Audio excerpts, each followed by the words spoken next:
बुद्ध मंदिर ठारे इंटाक तरफरु कोरापुट आदिवासी पारंपरिक शाढ़ी को लंच करा जायछि। एही हाथ तैयारी शाढ़ी को आदिवासी माने निज हाथ रे तैयारी करी विवाह समय बर को दियंती। इंटाक तरफरु आदिवासी महिला को प्रशिक्षण सहित बुझाबुझी करबा फଳରେ ସେମାନେ ଏହାକୁ ବିକ୍ରି କରିବାକୁ ରାଜି ହୋଇଛନ୍ତି। ଆଜି इंटाक ର ଆବାହକ ଡକ୍ଟର ଅନିଲ ଧୀର ସୂଚନା ଦେଇଥିଲେ। ଆଜିର କାର୍ଯ୍ୟକ୍ରମରେ ବହୁ ବୁଦ୍ଧିଜୀବୀ ଉପସ୍ଥିତ ଥିଲେ।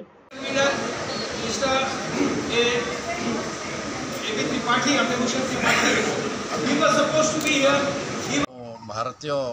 ऐतिह्य कला और संस्कृति न्यासर जड़े आजीवन सभ्य सर कौन कह आज जो आमर ये हूँ यहाँ गोटे इंटांजिबल हेरिटेज बा अणस्पर्श ऐतिह्य जहाँ को छुई हम ना कि अनुभव करहब सेमती गोटे ऐतिह्य सेटा हूँ दादवा जनजाति माने तैयारी करुवा गोटे प्रकार शाढ़ी केरंग शाढ़ी जार गोटे नमूना मुझे देखुची आपण मैंने देखुं तार यहाँ गोटे उत्तरीय कि शाढ़ी आकार पिंधती गोटे शाढ़ी दी खंड हुए ताको अंटारे गोटे गोड़ाती आको गंठी पकईकि एपरी भाव में ऊपर बांधती गोटे शाढ़ी भाया देखा गोटे शाढ़ी प्रतिदिन व्यवहार करी 70 ରୁ 80 वर्ष जाए किंतु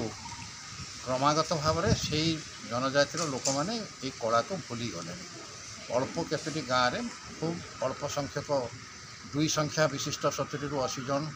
स्त्री लोक यहाँ को बुणवार जानते यहाँ गोटे केरंग नामक गचर बकड़ार तैयारी हुए ता सहित तुड़ा सूता 30 भाग मिसे शतकड़ा 30 भाग मिसे ये दुईटी रंग आप देखुं नालिया और नेड़िया से जंगल जात मंजीर आणिक से करती गरम पानी फुटे से करती जोटा कि बहुत दिन रहे से बिकवाई यहाँ करती ना केवल निज झील को बाहाघर बेलू गोटे यौतुक आकार देवाई करती बहुत कष्ट आम बुझेलु आपण मैंने अनेक गुड़े नकारात्मक विश्वास थाए जमी डाहाणी फाणी किंतु यहाँ गोटे सकारात्मक आम बिकबू ना आम झील को देवु कहीं आम बिकबू किंतु जदि न बिके क्रमागत भाव में से भूली गले यहाँ पूरा लोप पाइबू बहुत बुझे आमर भारतीय कला सांस्कृतिक और ऐतिह्य trust INTACH Indian national trust for art culture and heritage तरफर गोटे गाँ लामटापुट ब्लॉक से आम मोटिवेट करी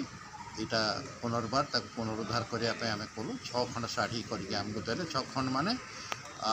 माने 12टी खंड 6 माने 6 जोड़ा देले आमको से माने करू बोल प्रतिज्ञाबद्ध हेले बिकबू बोल राजी करइलु तुम न बिकिले यहाँ धीरे धीरे तुम तो भूली जाऊ किए किणव कहल सरकार विभिन्न विभाग किणे आपण मैंने जानी जमती माने आमर सौरा मानकर पेंटिंगटा जीआई टैग पाई सारे जमी डंगरिया कंध मानकर साल ऊपर जो एम्ब्रॉयडरी करता भी जीआई टैग पाई या तो से अवस्था को आसी ना आम यहाँ पुनरुद्धार कर तार आज से प्रकल्प बा प्रोजेक्ट आज शेष है तेणु उद्घाटन करने आम आज आमर ओडिशार उच्च न्यायालय न्यायमूर्ति bureau report Ekamra news agency.